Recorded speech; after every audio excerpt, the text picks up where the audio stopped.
Audio কথনে সবাইকে স্বাগতম। শুরু করেছিলাম হুমায়ুন আহমেদের লেখা প্রথম উপন্যাস নন্দিত নরকে। প্রথম পর্ব আগেই আপলোড করেছি। আসলে কদিন ধরে খুব সর্দি কাশিতে ভুগছি, তাই দ্বিতীয় পর্ব আপলোড করতে একটু দেরি হয়ে গেল। আজকে তাহলে শুরু করছি দ্বিতীয় পর্ব।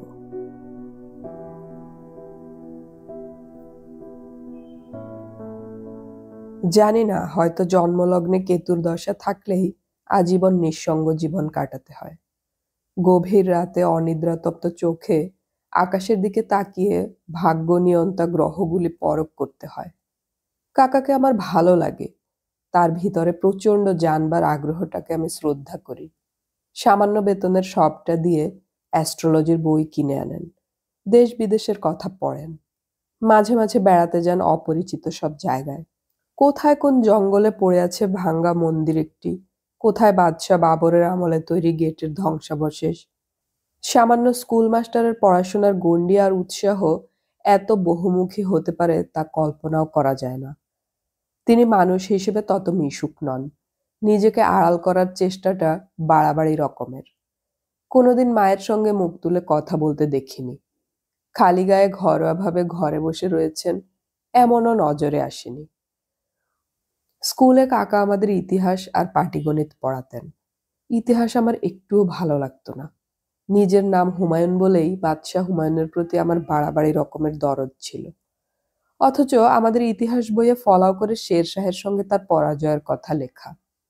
শেরশাহ আবার এমনই লোক যে গ্র্যান্ড ট্রাঙ্ক রোড করিয়েছে, ঘোড়ার পিঠে ডাক চালু করিয়েছে, কিন্তু এত করেও ক্লাস 7-এর একটি বাচ্চা ছেলের মন জয় করতে পারেনি। পরীক্ষার খাতায় তার জীবনী লিখতে গিয়ে আমার বড় রকমের গ্লানি বোধ হতো। সেই থেকেই সমস্ত ইতিহাসের ওপরই আমি বিরক্ত হয়ে উঠেছিলাম। কাকা তা জানতেন। একদিন আমায় বললেন, খোকা, তোর প্রিয় বাদশাহ হুমায়ুনের কথা বলবো তোকে, বিকেলে ঘরে আসিস। সেই দিনটি আমার খুব মনে আছে। কাকা আধশোয়া হয়ে তার বিছানায়, আমি পাশে বসে, রুনু আর মন্টু সেই ঘরে বসে লুডু খেলছে। কাকা বলে চলেছেন হুমায়ুন সম্পর্কে কে একজন ছোট একটি বই লিখেছিলেন, হুমায়ুন নামা। বইটিতে হুমায়ুনকে তিনি বলেছেন দুর্ভাগ্যের অসহায় বাদশাহ। তিনি এমন দুর্ভাগ্যবান বাদশাহ হতে পারলে আমি বিশ্বজয়ী সিজার কিংবা মহাযোদ্ধা নেপোলিয়ানও হতে চাই না। যুদ্ধ বন্ধ রেখে চিতরের রানীর ডাকে তার চিতর অভিমুখে যাত্রা, ভিস্তিওয়ালাকে সিংহাসনে বসানোর পিছনে কৃতজ্ঞতার অপরূপ প্রকাশ, গান, বই আর ধর্মের প্রতি তার কি আকর্ষণ! আমি অবাক হয়ে শুনছিলাম। যেখানে আজান শুনে হুমায়ুন লাইব্রেরি থেকে দ্রুত নেমে আসছেন নামাজে সামিল হতে, নামতে গিয়ে পা পিছলে পড়ে মারা গেছেন, সে জায়গায় আমার চোখ ছলছল করে উঠল। কাকা বললেন, বড় হৃদয়বান বাদশা, সত্যিকার কবি হৃদয় তার। আমার মনে হলো আমিই যেন সেই বাদশা, আর আমাকে বাদশা বানানোর কৃতিত্বটা কাকার একার। আজ এই আশ্বিনের মধ্যরাত্রি কাকা বসে আছেন ঠান্ডা মেঝেতে। অল্প অল্প শীতের বাতাস বইছে, জ্যোৎস্না ফিকে হয়ে এসেছে। এখনই হয়তো চাঁদ ডুবে চারদিক অন্ধকার হবে। আমার সেই পুরনো কথা মনে পড়ল। আমি ডাকলাম, কাকা, কাকা। কি? অনেক রাত হয়েছে, ঘুমোতে যান। যাই। কাকা মন্থর পায়ে চলে গেলেন। আমি এসে শুয়ে পড়লাম। রাবেয়া ঘুমের মধ্যেই চেঁচালো, আম্মি, আম্মি। আমার মনে পড়ল রাবেয়া একদিন হারিয়ে গিয়েছিল। চৈত্র মাস, দারুণ গরম। কলেজ থেকে এসে শুনি রাবেয়া নেই। তার যাবার জায়গা সীমিত। অল্প কয়েকটি ঘর বাড়িতে সে ঘুরে বেড়ায়, দুপুরের খাবারের আগে আসে, খেয়ে দেয়ে অল্প কিছুক্ষণের ঘুম, তারপর আবার বেরিয়ে পড়া। সেদিন সন্ধ্যা উতরেছে, রাবেয়া আসেনি। মার কান্না প্রায় বিলাপে পৌঁছেছে। মন্টু দুপুর থেকেই খুঁজছে। বাবা হতবুদ্ধি। একটি অপ্রকৃতিস্থ সুন্দরী যুবতী মেয়ের হারিয়ে যাওয়াটা অনেক কারণেই বেদনাদায়ক। আমি কি করব ভেবে পাচ্ছিলাম না। তাকে কি আবার ফিরে পাওয়া যাবে? রুনু চুপচাপ শুয়ে আছে তার বিছানায়। তার দুঃখ প্রকাশের ভঙ্গিটা বড় নীরব। এলোমেলো হয়ে পড়ে থাকা রুনুর ছোট্ট শরীরটা একটা অসহায়তারই প্রতীক। আমায় দেখে রুনু উঠে বসল। বলল, কি হবে দাদা? তার চোখের কোণে 24 ঘন্টাতেই কালি পড়েছে। আমি বললাম, পাওয়া যাবে রুনু, ভয় কি? কিন্তু ও যে ঠিকানা জানে না, কেউ যদি ওকে খুঁজে পায় ওকে কিছু বলতে পারবে? সে কিছুই বলতে পারবে না। তার বড় বড় চোখে সে হয়তো অসহায়ের মতো তাকাবে, মেলায় হারিয়ে যাওয়া ছোট খুকির মতো শুধুই বলবে, আমি বাড়ি যাব, আমি বাড়ি যাব। সে বাড়ি যে কোথায় তা তার জানা নেই। রুনু আবার বলল, দাদা, ও যদি কোনো বাজে লোকের হাতে পড়ে? রুনু বুঝতে শিখেছে, মেয়েদের মানসিক প্রস্তুতি শুরু হয় ছেলেদেরও আগে। তারা তাদের কচি চোখেও পৃথিবীর নোংরামি দেখতে পায়। সে নোংরামির বড় শিকার তারাই। তাই প্রকৃতি তাদের কাছে অন্ধকারের খবর পাঠায় অনেক আগেই। রাবেয়া ফিরে এলো রাত 8টায়, সঙ্গে মাস্টার কাকা। বুকের উপর চেপে বসা দুশ্চিন্তা নিমিষেই দূর হলো। মাস্টার কাকা বললেন, ওকে আমি স্কুলের কাছে পাই, হারিয়ে গেছে তা তো আমি জানতাম না। এসব শোনবার উৎসাহ আমার ছিল না, পাওয়া গেছে এই যথেষ্ট। স্কুল ঘরের কাছে দাঁড়িয়ে দাঁড়িয়ে কাঁদছিল। মাস্টার কাকাকে দেখে দৌড়ে রাস্তা পার হলো, আর একটু হলেই গাড়ি চাপা পড়তো। এসবে এখন আর আমাদের উৎসাহ নেই। বাবা পরপর 2 দিন রোজা রাখলেন। খোকা, ও খোকা। কি? বাতি জ্বালো। কেন? আমার বাথরুম পেয়েছে। রাবেয়া মশারির ভেতর থেকে বেরিয়ে এলো। আমি বললাম, বাতি জ্বালতে হবে না, আয়, বারান্দায় আলো আছে। না, জ্বালো। দেশালায় খুঁজে হারিকেন জ্বালালাম। দরজা খুলতেই ও ঘর থেকে মা বললেন, কে? শেষ রাতের দিকে মায়ের ঘুম পাতলা হয়ে আসে। আমরা মা, রাবেয়া বাথরুমে যাবে। বারান্দায় এসে রাবেয়া হাই তুলল, বড় বড় নিঃশ্বাস নিয়ে বলল, কি চনমনে ফুলের গন্ধ না?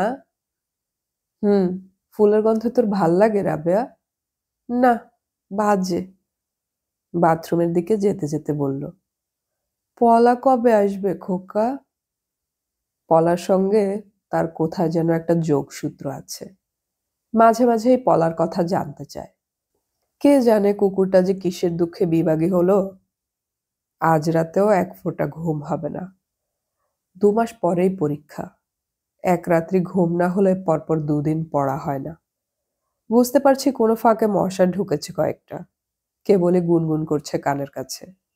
কান অথবা মুখের নরম মাংস থেকে এক ঢোক রক্ত না খাওয়া পর্যন্ত এ চলতেই থাকবে। পাখা করে মশা তাড়াবার ইচ্ছে হচ্ছে না। বালিশে মাথা গুঁজে ঘুমের জন্য প্রাণপণ আমার সমস্ত ভাবনা গুলিয়ে ফেলতে চাইলাম। হঠাৎ করে অনেকটা আলো এসে পড়ল ঘরে। শিলুদের বারান্দার 100 ওয়াটের বাল্বটা জ্বালিয়েছে কেউ। কে হতে পারে? শিলুর বাবা, না নাহার ভাবি? শিলু কিংবা তার মাও হতে পারে। শিলুর মা চমৎকার মহিলা, একবারে এসেছিলেন আমাদের ঘরে। শিলুর মা, যিনি সন্ধ্যায় লনে বসে শিলুর বাবার সঙ্গে হেসে হেসে চা খান, বিকেলে প্রায়ই হারুন ভাইয়ের পার্টনার হয়ে হাঁপাতে হাঁপাতে ব্যাডমিন্টন খেলেন, যার একটি গাঢ় সবুজ শাড়ি আছে, যেটি পরলে তার বয়স 10 বছর কম মনে হয়। তিনি একদিন এসেছিলেন আমাদের বাসায়। সেদিন ছিল শুক্রবার। রুনুর স্কুল বন্ধ ছিল, বাবা ছিলেন অফিসে। শিলুর মা লাল বুটি দেয়া হালকা নীল শাড়ি পরেছিলেন। সোনালি ফ্রেমের চশমায় তাকে কলেজের মেয়ে প্রফেসরের মতো দেখাচ্ছিল। আমার মা ব্যস্ত হয়ে পড়েছিলেন, কি করে যত্ন করবেন ভেবে পাচ্ছিলেন না। আর শিলুর মা, তিনি মূর্তির মতো অনেকক্ষণ বসে থেকে একটা অদ্ভুত কথা বলেছিলেন। আমরা অবাক হয়ে তাকিয়েছিলাম তার দিকে। তিনি থেমে থেমে প্রতিটি শব্দে জোর দিয়ে বলছিলেন, হারুনের মাথা খারাপ হয়ে গেছে, আপনার মেয়ের রাবেয়াকে বিয়ে করতে চায়। আমরা সবাই চুপ করে রইলাম। তিনি বলে চললেন, আপনার মেয়েকে পাঠাবেন না ওখানে। কি করে সে ছেলের মন ভুলিয়েছে, মাথা ঠিক নেই একটা মেয়ে, ছি। মা লজ্জায় কুঁকড়ে গেলেন। রাবেয়া অকারণে মার খেলো সেদিন। সব শুনে বাবার মেজাজ চড়ে গিয়েছিল। কেন সে যাবে হ্যাংলার মতো? রাগলে বাবার মাথা ঠিক থাকে না। বয়স্কা আধ পাগল একটা মেয়েকে তিনি উন্মাদের মতোই মারলেন। রাবেয়া শুধু বলছিল, আমি আর করব না। মারছো কেন? বললাম আর করব না। কি জন্য মার খাচ্ছিল তা সে নিশ্চয়ই বুঝছিল না। বারবার তাকাচ্ছিল আমাদের দিকে। মা নিঃশব্দে কাঁদছিলেন। আর আশ্চর্য, কান্না শুনে প্রথমবারের মতো হারুন ভাই আসলেন আমাদের বাসায়। বারান্দায় দাঁড়িয়ে দাঁড়িয়ে তিনি অল্প অল্প কাঁপছিলেন। তার চোখ লাল। তিনি থেমে থেমে বললেন, ওকে মারছেন কেন? বাবা তাকালেন হারুন ভাইয়ের দিকে। আমিও ভীষণ বিরক্ত হয়েছিলাম। হঠাৎ তার আমাদের এখানে আসা আমাদের ঠাট্টা করার মতোই মনে হলো। রাবেয়া বলল, দেখুন না, আমাকে মারছে শুধু শুধু। হারুন ভাইয়ের ফ্যাকাশে মুখে আমি স্পষ্ট গভীর বেদনার ছায়া দেখেছিলাম। তবু কঠিন গলায় বললাম, আপনি বাসায় যান। আপনি এসেছেন কেন? শিলুদের বাসার জানালায় শিলু আর তার মা ভিড় করে দাঁড়িয়েছিলেন। রাবেয়াকে কদিন চাবি দিয়ে বন্ধ করে রাখা হলো। তার দরকার ছিল না। হারুন ভাইয়ের বিয়ে হলো নাহার ভাবির সঙ্গে। তার খালাতো বোন হোম ইকোনমিক্সে বিয়ে পড়তেন। হারুন ভাই জার্মানি চলে গেলেন কেমিক্যাল ইঞ্জিনিয়ারিং এর ডিগ্রি নিতে। আগেই সব ঠিক হয়েছিল। নাহার ভাবি সমস্তই জেনেছিলেন। বিয়ের 7 দিন না পেরোতেই তিনি আমাদের বাসায় এসে সবার সঙ্গে গল্প করলেন। রাবেয়াকে নিয়ে গেলেন তাদের বাসায়। রাবেয়া হাতে হলুদ রঙের একটি প্যাকেট নিয়ে হাসতে হাসতে বাসায় ফিরল। মা দেখো, ওই মেয়েটি আমায় কি সুন্দর একটা শাড়ি দিয়েছে। আমি চাইনি, ও আপনি দিলে। রাবেয়া নীল রঙের একটা শাড়ি আমাদের সামনে মেলে ধরল। চমৎকার রং, অদ্ভুত সুন্দর। কাক ডাকলো, ভোর হচ্ছে বুঝি। কোমল একটা আলো ছড়িয়ে পড়েছে চারিদিকে। দরজা খুলে বাইরে এসে দাঁড়াতেই আজান হলো। মাঠের ওপারে ঝাঁকড়া কাঁঠাল গাছের জমাট বাঁধা অন্ধকার ফিকে হয়ে আসছে। বাঁশের বেড়ার উপর হাত রেখে নাহার ভাবি খালি পায়ে ঘাসের উপর দাঁড়িয়ে আছেন। খুব সকালে ঘুম ভাঙে তো তার। আমার দিকে তাকিয়ে হাসলেন অল্প। বললেন, আজ দেখি খুব ভোরে উঠেছেন। আমি চুপ করে রইলাম। হ্যাঁ বাচক মাথা নাড়লাম একটু। নাহার ভাবি বললেন, রাতে আপনার গান বাজিয়েছিলাম, শুনেছেন? জি শুনেছি। রুনুর পছন্দ করা গান। সেই সাজিয়ে দিয়েছিল। রুনু ঘুমোচ্ছে এখনো? জি। ডেকে দিন একটু, খালি পায়ে বেড়াবে শিশিরের উপর। চোখ ভালো থাকে। রুনু রাবেয়ার গলা জড়িয়ে অকাতরে ঘুমোচ্ছে। আমি ডাকলাম, রুনু, রুনু। কদিন ধরেই দেখছি মা কেমন যেন বিমর্ষ। বড় ধরনের কোনো রোগ সারবার পর যেমন সমস্ত শরীরে ক্লান্তির ছায়া পড়ে, তেমনি। বয়স হয়েছে। ভাঙা চাকার সংসার টেনে নিতে অমানসিক পরিশ্রম করেছেন। দেহ মন শ্রান্ত তো হবেই। তবু তার এমন অসহায় ভাবটা আমার ভালো লাগে না। খুব শিগগিরই হয়তো আমি একটি ভালো চাকরি পাবো। আমি সবাইকে পরিপূর্ণ সুখী দেখতে চাই। মাকে নিয়ে একবার সীতাকুণ্ড বেড়াতে যাব। কলেজে যখন পড়ি তখন বন্ধুকে নিয়ে একবার গিয়েছিলাম। এত সুন্দর, এত আশ্চর্য। চন্দ্রনাথ পাহাড় থেকে দূরের সমুদ্র দেখা যায়। মা নিশ্চয়ই চন্দ্রনাথ পাহাড়ে উঠতে পারবেন না। মা আর বাবাকে নিচে রেখে আমরা সবাই উপরে উঠব। বাবা হয়তো উঠতে চাইবেন। ঠিক সন্ধ্যার আগে আগে উঠতে পারলে সূর্যাস্ত দেখা যাবে। রেকর্ড প্লেয়ার নেব। অনেক রেকর্ডও নিয়ে যাব। খোকা, ও খোকা। কি মা? কিছু না, গল্প করি তোর সাথে, আয়। বসেন। সারাদিন তো কাজ নিয়েই থাকেন। কই আর কাজ?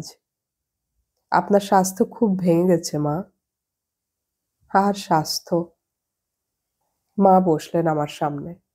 তার চোখের কোণে গাঢ় কালি পড়েছে। তিনি থেমে থেমে বললেন, কাল রাতেও আমার ঘুম হয়নি খোকা। আমায় ডাকলেন না কেন? ওষুধ ছিল তো আমার কাছে। দুবার ডেকেছি, তুই ঘুমোচ্ছিলি। মা দীর্ঘ নিঃশ্বাস ফেললেন। আমার খুব ঘুম বেড়েছে দেখছি। রাত 9টা বাজতেই ঘুমিয়ে পড়ি। উঠি পরদিন 8টায়। মা বললেন, রাবেয়াকে নিয়ে তোর বড় খালার কাছে একবার যাব। হঠাৎ কি ব্যাপার? এমনি ঘুরে আসি একটু।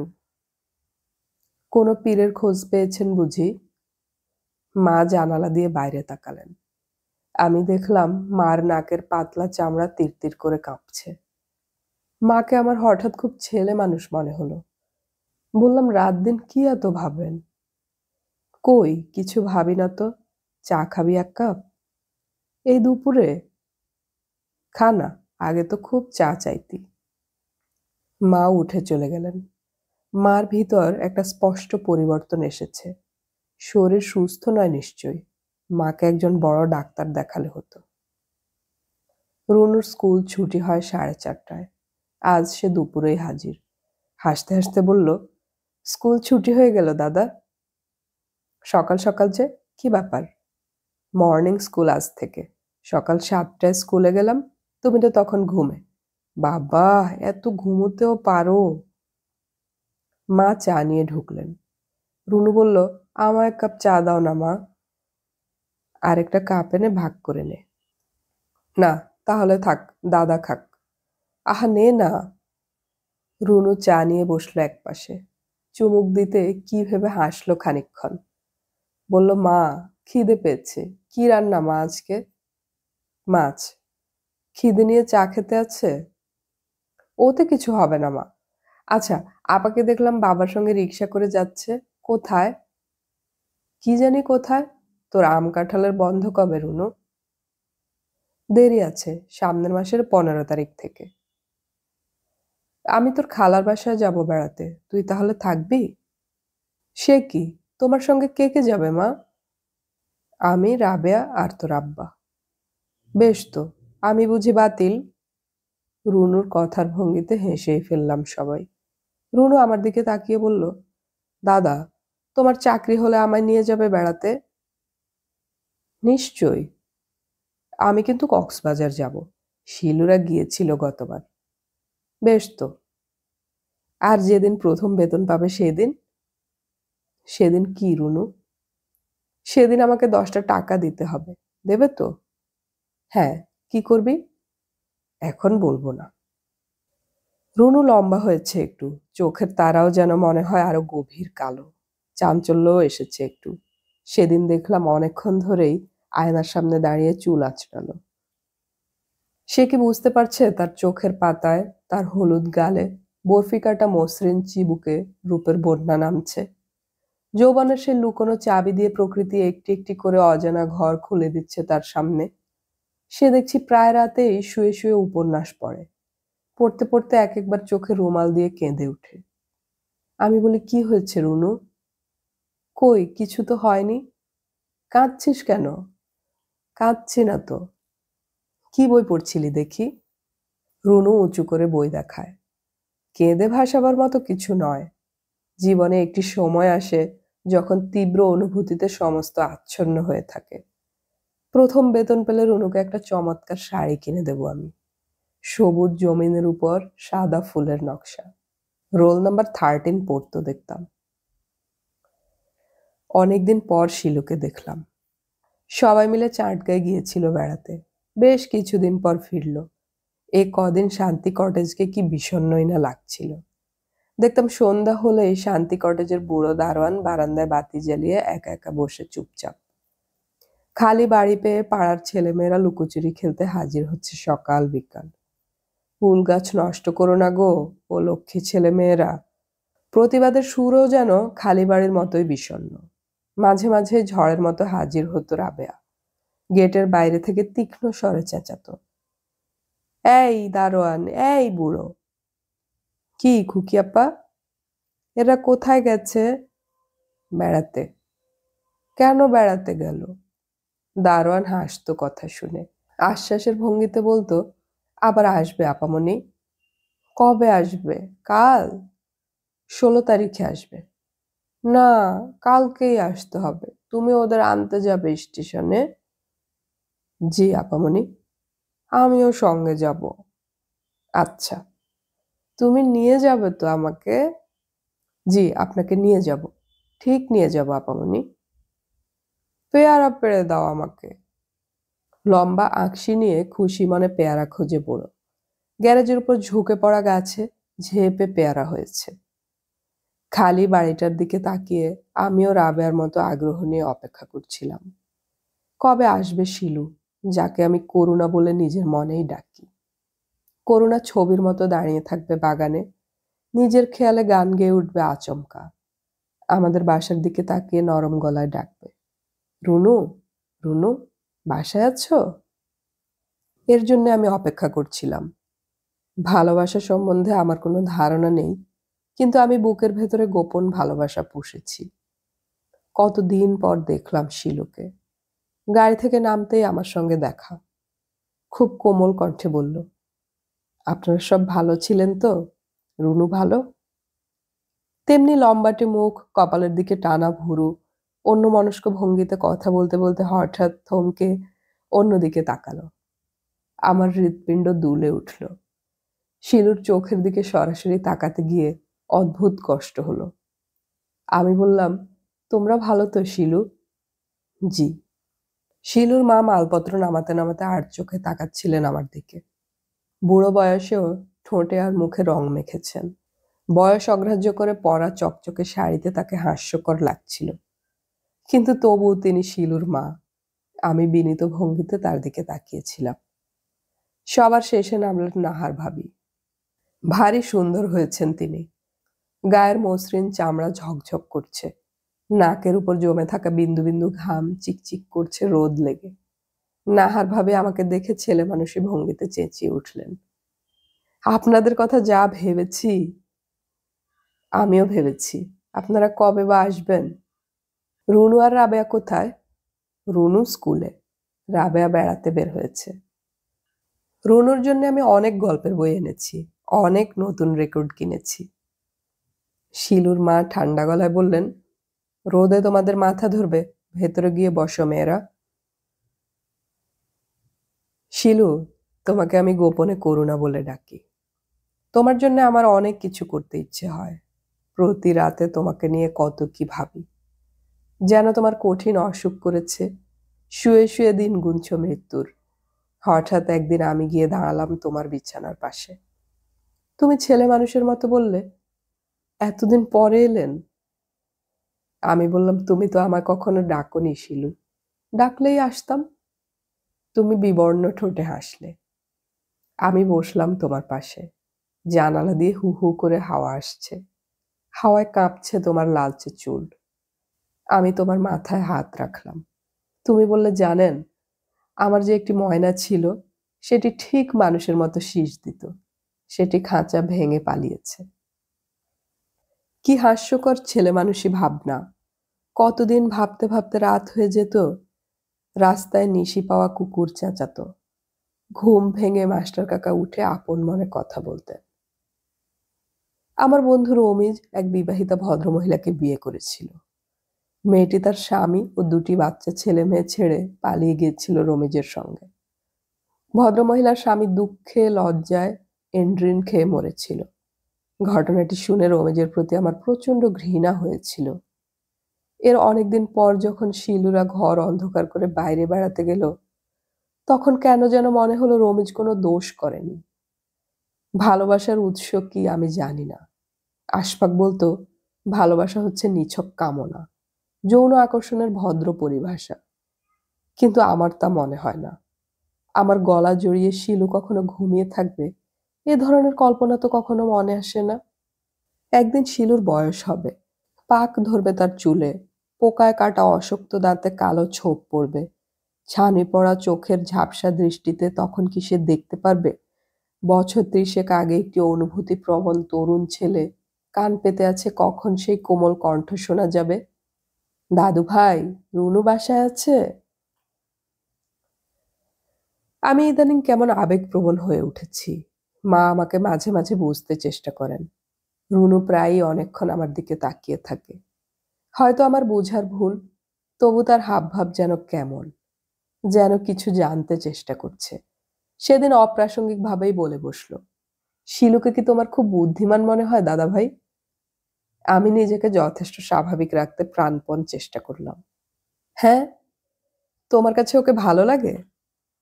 তা লাগে, কিন্তু ও কি বলে জানো? কি বলে? বলে তোমার দাদা ভাইকে দেখলেই মনে হয় বোকা, তাই না?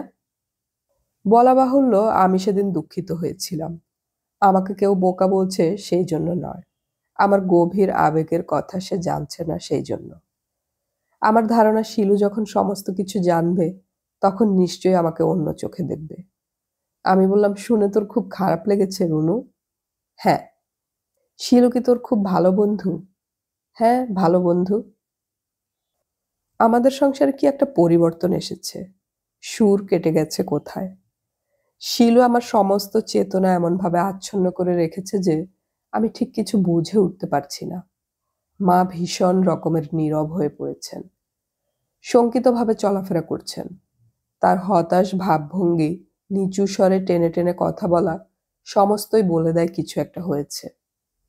বাবা এসে প্রায়ই আমার ঘরে বসেন, নিতান্ত অপ্রয়োজনীয় দু একটি কথাবার্তা বলেন। কেমন পড়াশোনা চলছে? বাজারে জিনিসপত্রের যা দাম। আমি তার ভাবভঙ্গি দেখেই বুঝতে পারি তিনি কিছু বলতে চান। এলোমেলো কথা বলতে বলতে এটি সেটি নাড়তে থাকেন, তারপর হঠাৎ করে উঠে চলে যান। কি বলতে চান তা বুঝে উঠতে পারি না। বাবাকে আমরা বড় ভয় পাই, নিজ থেকে কিছু জিজ্ঞেস করতে সাহস পাই না। মাকে যখন জিজ্ঞেস করি কি হয়েছে মা, মা অবাক হবার ভান করে বলেন, হবে আবার কি রে খোকা। মা মিথ্যে বলতে পারেন না, কিছু লুকোতেও পারেন না। আমি জোর দিয়ে বলি, বলো কি হয়েছে। মা মেঝের দিকে তাকিয়ে টানা সুরে কাঁপা গলায় বলেন, কোথায় কি হয়েছে। অথচ প্রায়ই দেখছি বাবা আর মা ফিসফিস করে আলাপ করছেন। বিরক্তিতে বাবার ভ্রু কুঁচকে উঠছে ঘন ঘন। অনেক রাত পর্যন্ত বাইরে বসে থাকছেন। পরশু রাতে মা গুনগুন করে কাঁদছিলেন। আমার মনে হচ্ছিল কে যেন ইনিয়ে বিনিয়ে গান গাইছে। রাবেয়া বলল, ও খোকা, ও ঘরে মা কাঁদছে রে। রুনু বলল, সত্যি দাদা, মা কাঁদছে। আমি ভেবেছি বুঝি বেড়াল। রাবেয়া উঁচু করে ডাকল, মা, ও মা, কাঁদছো কেন? মা চুপ করে গেলেন। রাবেয়া আবার ডাকল, মা, ও মা। মা ধরা গলায় বললেন, কি, তুমি কাঁদছিলে কেন? আমি সমস্ত কিছু বুঝতে চাই। আমি সবাইকে ভালোবাসি। যে সংসার বাবা গড়ে তুলেছেন সেখানে আমার যা ভূমিকা আমি তার চেয়ে অনেক বেশি করতে চাই। যদি কোনো জটিলতা এসেই থাকে তবে সে জটিলতা থেকে আমি দূরে থাকতে চাই না। আমি চাই সবাই সুখী হোক। রুনু শিলুর মতো একটি ময়না এনে পুষুক, যেটি সময়ে অসময়ে মানুষের মতো সুখের শীষ দিয়ে উঠবে। দুপুরবেলা ঘুমিয়ে আছি, হঠাৎ রাভে আমায় ডেকে তুলল। উত্তেজনায় তার চোখের পাতা তীর তীর করে কাঁপছে। হো খোকা, শুনছ, আমার বিয়ে। আমি অবাক হয়ে তার দিকে তাকালাম। রাবেয়া খিলখিল করে হেসে বলল, বিশ্বাস হচ্ছে না? আল্লাহর কসম, সত্যি বিয়ে। আম্মাকে জিজ্ঞেস করে দেখো। কখন বিয়ে? আজ বিকেলে। এখন আমি গোসল করে সাজবো। তুমি আবার সবাইকে বলে বেরিও না খোকা। আমার বুঝি লজ্জা নেই? মাকে জিজ্ঞেস করতেই মা বললেন, বরপক্ষের ওরা বিকেলে দেখতে আসবে। আমি অবাক হয়ে বললাম, পাগল মেয়েকে বিয়ে করবে কে? মা বললেন, পাগল কোথায় রে, ওই একটু যা আছে তা সেরে যাবে। বরপক্ষের লোকজন জানে?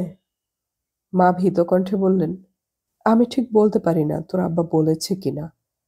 তুই আপত্তি করিস না খোকা। কিন্তু হঠাৎ বিয়ের কি হলো? আমি জানি না, তোর আব্বা সব ঠিক করেছেন। তোর আব্বাকে জিজ্ঞেস কর। দেখতে আসবে 5টায়। 4টার ভিতরেই সব তৈরি হয়ে গেল। মা ঘামতে ঘামতে খাবার করলেন। বসবার ঘরে নতুন পর্দা টানানো হলো। ট্রাঙ্কে তোলা টেবিল ক্লথ বিছিয়ে দেওয়া হলো টেবিলে। মন্টু সাইকেলে করে দূরে কোথাও থেকে ফুল এনে ফুলদানি সাজালো। রুনু রাবেয়ার একটি শাপলা রঙের শাড়ি পরে ঘুরে বেড়াতে লাগলো। রাবেয়া ঘ্যান ঘ্যান করতে লাগলো, মা, রুনু যে বড় আমার শাড়ি পরেছে, ময়লা করে ফেলবে তো। ময়লা হলে ইস্ত্রি করিয়ে দেব। যদি ছিঁড়ে ফেলে? কি ভেজর ভেজর করছিস? হুম, আমি তো ভেজর ভেজর করছি। আমার যদি আজ বিয়ে না হতো, দেখতে রুনুর চুল ছিঁড়ে ফেলতাম। রাবেয়া পরেছে বেশ দামি আসমানি রঙের শাড়ি। সাধারণ সাজগোজের বেশি কিছু করেনি। এতে তাকে যে এত সুন্দরী লাগবে কে ভেবেছে। বরফি কাটা চিবুক, শিশুর মতন চাউনি, সব মিলিয়ে রূপকথার বইয়ে আঁকা বন্দি রাজকন্যার ছবি যেন। মাস্টার কাকা একটা ফর্সা পাঞ্জাবি পরে বারান্দায় ইজি চেয়ারে বসে আছেন। বরপক্ষীয়দের অভ্যর্থনার জন্য। 5টায় তাদের আসার কথা, 6টা পর্যন্ত কেউ এলো না। ঠিকানা নিয়ে মাস্টার কাকা খুঁজতে গেলেন, জানা গেল কেউ আসবে না। একটি পাগল মেয়ে গছিয়ে দেবার ষড়যন্ত্র তারা কি করে যেন জেনে গেছে। লজ্জায় আমার চোখে পানি এসে পড়ল। কি দরকার ছিল এসবের? নাই হতো বিয়ে। মা কাঁদো কাঁদো গলায় বললেন, দরকার ছিল রে। কি জন্যে? আমার কেমন যেন সন্দেহ হয় খোকা। কি সন্দেহ? কাল তোর বাবা রাবেয়াকে নিয়ে ডাক্তারের কাছে যাবে, তখন জানবি। বাবা নামলেন রিক্সা থেকে। রাবেয়া ধীরে সুস্থে নামল। মুখ কালো করে বলল, মা, ডাক্তার আমাকে বেশি পরিশ্রম করতে নিষেধ করেছেন। এখন শুধু বিশ্রাম, তাই না বাবা? বাবা মার দিকে তাকিয়ে কাঁপা গলায় বললেন, এখন কি করবে? ব্যাপারটা আমি জানলাম, রুনু জানলো। মন্টু ফুটবল খেলতে বাইরে গেছে, শুধু সেই জানলো না। রাবেয়ার নির্বিকার ঘুরে বেড়ানোর ফল ফলেছে। ডাক্তার তাকে পরিশ্রম করতে নিষেধ করেছেন। এখন রাবেয়ার প্রয়োজন শুধু বিশ্রাম। রাবেয়ার মাথা ঠিক নেই, ছোটবেলা থেকেই সে ঘুরে বেড়াতো চারিদিকে। সব বাড়ি ঘরই তার চেনা। চাচা, খালু, দাদা বলে ডাকে আশেপাশের মানুষদের। তাদের ভিতর থেকেই কেউ তাকে ডেকে নিয়েছে। এমন একটি মেয়েকে প্রলুব্ধ করতে কি লাগে? মার রাতে ঘুম হয় না। তার চোখের নিচে গাঢ় হয়ে কালি পড়েছে। রুনু আর শিলুদের বাসায় গান শুনতে যায় না। নাহার ভাবি বেড়াতে এসে বললেন, কি ব্যাপার, তোমরা কেউ দেখি আমাদের ওখানে যাও না? রাবেয়া পর্যন্ত না। রুনু কথা বলে না। মা নিচু গলায় বলেন, রাবেয়ার অসুখ করেছে মা। কি অসুখ? কই জানি না তো। এমনি শরীর খারাপ। বলতে গিয়ে মায়ের কথা বেঁধে যায়। অসহায়ের মতো তাকান। ব্যাপারটার উৎস রাবেয়ার কাছ থেকে জানতে চেষ্টা করলাম আমি। সন্ধ্যায় যখন রুনু মাস্টার কাকার কাছে পড়তে যায়, ঘরে থাকি আমি আর রাবেয়া। তখনই আমি কথা শুরু করি। রাবেয়া, কি, কোথায় কোথায় বেড়াতে যাস তুই? কত জায়গায়, চেনা বাড়িতে। খুব ভালো লাগে? হুম। কাকে কাকে ভালো লাগে? সবাইকে। ছেলেদের ভালো লাগে? হুম। নাম বল তাদের। একটানা নাম বলে চলে সে। তাদের কাউকেই সন্দেহভাজন মনে হয় না আমার। সবাই বাচ্চা বাচ্চা ছেলে। রাবেয়াকে বড় আপা ডাকে। তারা তোকে আদর করে রাবেয়া? হুম। কি করে আদর করে? আমার সঙ্গে খেলে। আর আর কি? গল্প করে। কিসের গল্প? ভূতের। ইতস্তত করে বলি, তোকে কেউ চুমু খেয়েছে রাবেয়া? যা, তাই বুঝি খায়? মার কথাগুলি হয় আরো স্পষ্ট, আরো খোলামেলা। আমার লজ্জা করে। মা আদুর গলায় বলেন, রাবেয়া, কে তোর শাড়ি খুলেছিল বল তো নাম। যাও মা, তুমি তো ভারী। মা রেগে যান। হাঁপাতে হাঁপাতে বলেন, তাহলে এমন হলো কেন? বল তুই হারামজাদি। রাবেয়া বলে না কিছু। মা ফুপিয়ে ফুপিয়ে কাঁদেন। রাবেয়া বড় বড় চোখে তাকায়। বলে, কাঁদো কেন মা? বল কার সঙ্গে তুই শুয়েছিলি। রাবেয়া চুপ করে থাকে। কথাই হয়তো বুঝতে পারে না। বাবা পাগলের মতো হয়ে উঠেছেন। মেজাজ হয়েছে খিটখিটে। অল্পতেই রেগে বাড়ি মাথায় তোলেন। রুনু স্কুল থেকে ফিরতে দেরি করেছে বলে মার খেল সেদিন। একদিন দেখি বাবা এক গণক নিয়ে এসেছেন। পাড়ার সব যুবকদের নাম লিখে কি সব মন্ত্র পড়ছে সে। রাবেয়ার অসুখের প্রত্যক্ষ চিহ্ন ধরা পড়ল একদিন ভোরে। চা খেয়েই ওয়াক ওয়াক করে বমি করল সে। যদিও তার শারীরিক অস্বাভাবিকতা নজরে আসার সময় এখনো হয়নি, তবু তার শরীরে আলগা স্ত্রী আসছিল। একটু চাপা গাল ভরাট হয়ে উঠছে, ভুরু মনে হচ্ছে আরো কালো, চোখ হয়েছে উজ্জ্বল, চলাফেরায় এসেছে এক অস্বাভাবিক মন্থরতা। স্কুলের হেডমাস্টারের বউ একদিন বেড়াতে এসে বললেন, দেখো ও বউ, তোমার মেয়ে কেমন হাঁটছে, ঠিক যেন পোয়াতি।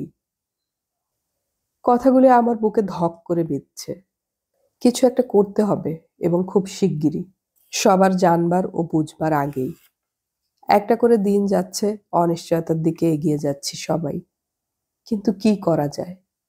বাবা নিশ্চয়ই কিছু একটা ভেবেছেন। একবার ইচ্ছা হয় তাকে জিজ্ঞেস করি, কিন্তু সাহসে কুলায় না। বাবাকে বড় ভয় করি আমরা। সেদিন রাতে শুনলাম বাবা চাপা কণ্ঠে বলছেন, বিষ খাইয়ে মেরে ফেলো মেয়েকে। মা বললেন, ছি ছি, বাপ হয়ে এই বললে? বাবা বিড়বিড় করে বললেন, আমার মাথা ঠিক নেই শানু, তুমি কিছু মনে করো না, পাগল মেয়ে আমার। বাবার দীর্ঘ নিঃশ্বাস শুনলাম। অনেক রাত অবধি ঘুম হলো না আমার।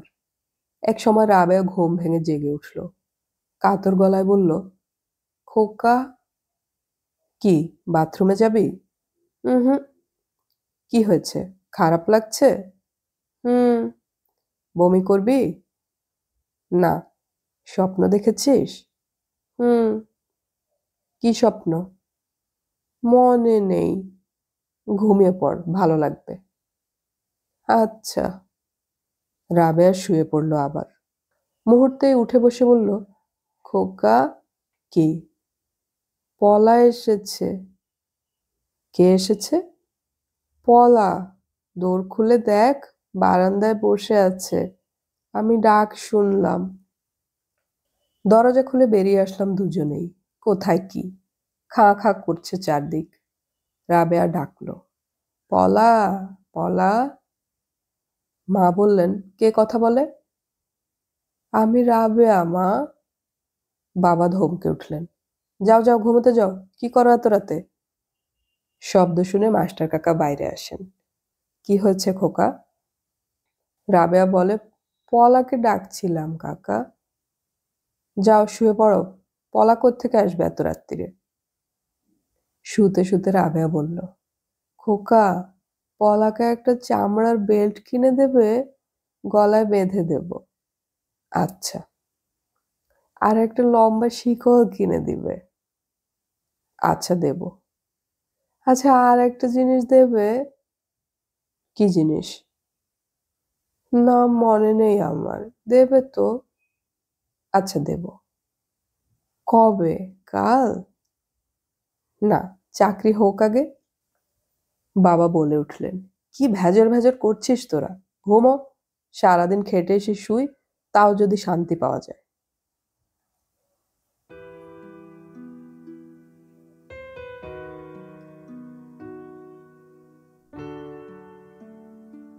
এতক্ষণ আমি পড়ে শোনালাম হুমায়ুন আহমেদের উপন্যাস নন্দিত নরকে এর দ্বিতীয় পর্ব। অডিও কথনে আমাদের গল্প পাঠ ভালো লাগলে চ্যানেলটি সাবস্ক্রাইব করে রাখুন এবং বন্ধুদেরকে শেয়ার করুন। কোনো গল্প পাঠের অনুরোধ থাকলে বা আমাদের গল্প পাঠ কেমন লাগে তা কমেন্টে অবশ্যই জানাবেন। নন্দিত নরকের শেষ পর্ব শোনার আমন্ত্রণ রইল। গল্প পড়ি, গল্প শুনি, বাংলা গল্প ছড়িয়ে পড়ুক সবখানে।